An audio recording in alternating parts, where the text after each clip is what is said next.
We need more villains. More villains, less story. But sir, won't people be confused and it'll be too hard to follow? The story is fine, but we need more villains. Story fine, more villains. But sir, won't that make the story convoluted and unnecessarily jam-packed? We only have 2 hours to work with. Add another half hour.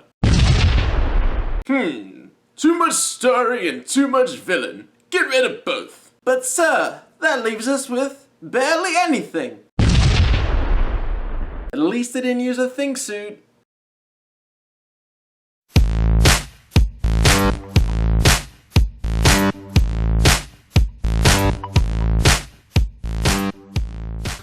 Welcome to Works Media. My name is Mateus. Today I'm reviewing Fantastic Four. This movie isn't bad, it's just not good. It's just a barely passable okay.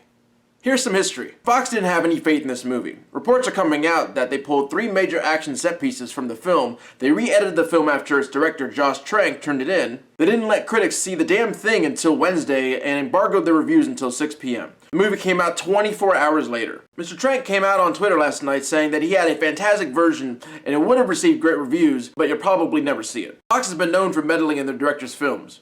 Look at Spider-Man 3. They demanded to have Venom in the film. Film comes out, too bloated and a structural mess. Look at Spider-Man 2. They demanded the film to have 3 villains in an attempt to turn it into a setup film for the Sinister Six that they already had planned. Film comes out to a bloated structural mess. This isn't the last of us hearing about what happened, but regardless of who's truly to blame, the only thing that matters is what we see on screen. This movie is entirely exposition and no payoff. It follows our Fantastic Four, who are Reed Richards, Mr. Fantastic, or Stretch Armstrong, Sue Storm, Invisible Girl, or Adopted Girl, Johnny Storm, Human Torch, or Firecrotch, and Ben Grimm, the Thing, or Knack. And with their friend and fellow scientist Victor Von Doom, they travel to an alternate dimension and things go bad. They come back and have powers and have to deal with it, then they deal with the villain, then it's over. The tone and plot is everywhere. First it's a kids movie, then it's a science and is awesome, and if we work together, we can accomplish miracles kind of movie. Then it's a sci-fi movie, then it's a cat and mouse movie, back to sci-fi movie, then it's a horror movie, then it finally smashes its face into the outskirts of the ground of what I guess you would call a superhero movie. It doesn't do these things smoothly either. Sometimes it's just rather harsh and it catches you off guard. Like when it goes from sci-fi to horror. You're like, whoa, wait, did this movie really just take that turn? Oh, yep, they're doing it again. This movie is much like The Counselor by Ridley Scott. It has a great cast, but doesn't give them enough material worthy of their abilities. The characters are underwritten. I haven't seen a movie underutilize a great cast so much since. Which brings me to Dr. Doom, our villain. He's barely a villain in the entire movie until he is, and then it ends. I did like how he looked. I didn't think I would, but once he talks, it's actually pretty cool. They changed the character enough from the comics to where you see glimpses of what everybody loves from the comics, and you hope they travel down that route, but alas, they never do. He was modeled after death, and he was one of the influences for Darth Vader. He wants to save the people of the world from themselves by ruling over them and showing them the way to prosperity. You see a little bit of that type of mentality in this, but not much, just a few lines. Dr. Doom in the comics isn't a throwaway villain. They had some potential to do something great with him here, but they just don't. I go as far as to say that they did a better job with Dr. Doom in the first Fantastic Four movie than they did with this one.